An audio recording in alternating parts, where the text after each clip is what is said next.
Have you ever walked into a room feeling completely fine and then suddenly there's a shift in the energy, the mood changes around you, and you feel a bit anxious or a little bit heavy or even overwhelmed, but you can't explain why?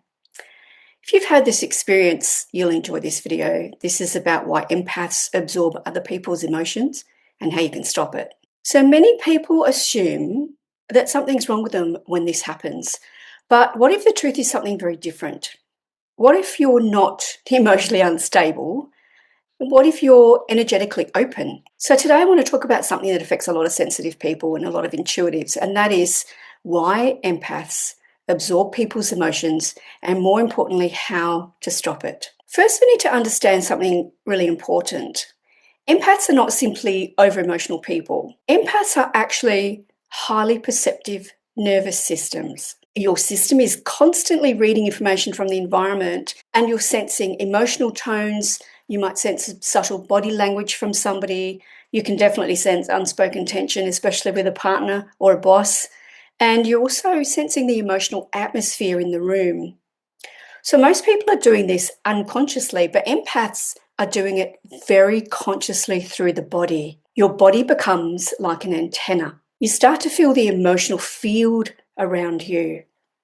And this is why you might walk into a workplace or a family gathering or even a supermarket and suddenly feel irritated or anxious or sad or exhausted. Even though nothing in your life created that feeling, your system is simply detecting emotional information and energetic information. But here's where the problem starts. Most empaths are never taught the difference between perceiving emotion and absorbing emotion. And there's a difference between the two, so let's look at them. Empaths absorb emotion for three main reasons. And once they understand these, everything starts to change.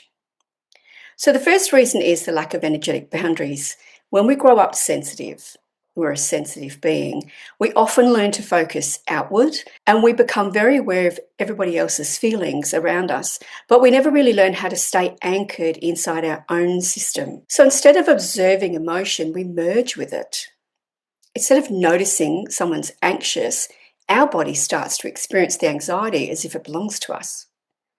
It's like your emotional boundaries are too open. So many empaths develop this pattern in childhood, and if the emotional environment's unpredictable, your nervous system has learned to scan constantly the people, the environment.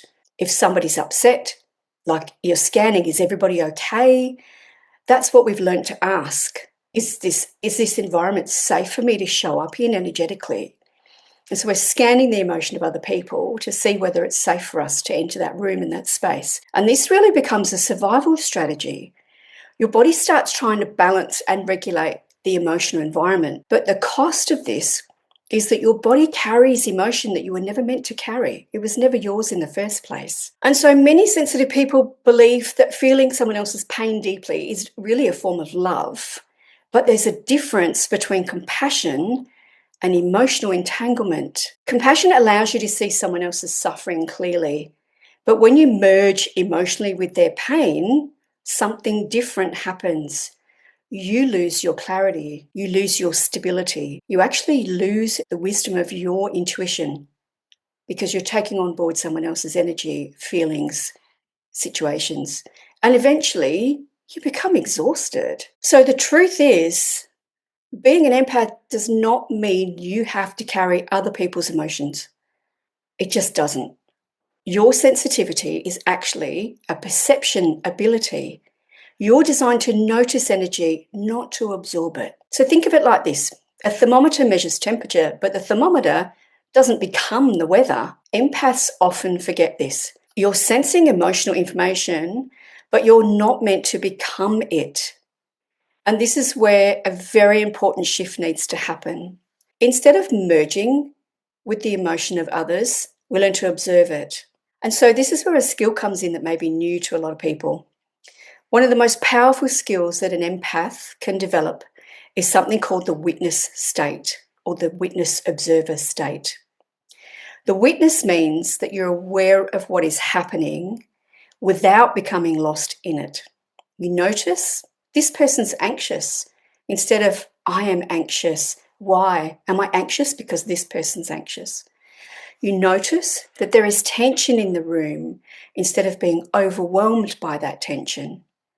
And you're sensing the emotional field, but you're not collapsing into it. You're watching, observing, witnessing. The moment this shift happens, something incredible occurs. Your nervous system begins to relax. Your energy begins to stabilize, and your sensitivity becomes a strength instead of a burden. So here's a simple practice that you can start immediately. The next time you feel an emotional shift around other people, pause for a moment and ask yourself one question.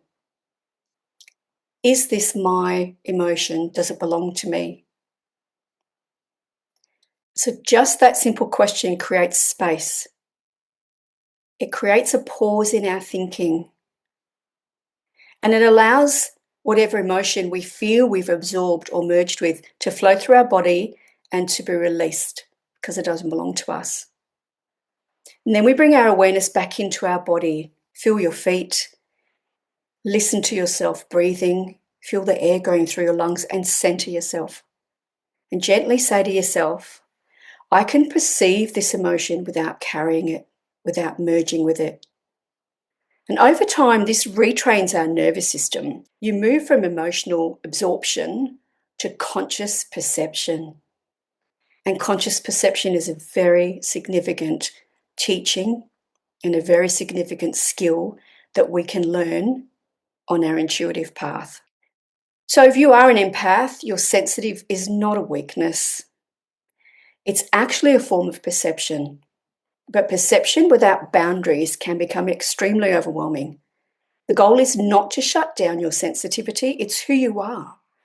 It's in your soul. The goal is to learn how to stay anchored in yourself while you perceive the world, where you witness and observe what's happening around you. And when that happens, empathy becomes wisdom.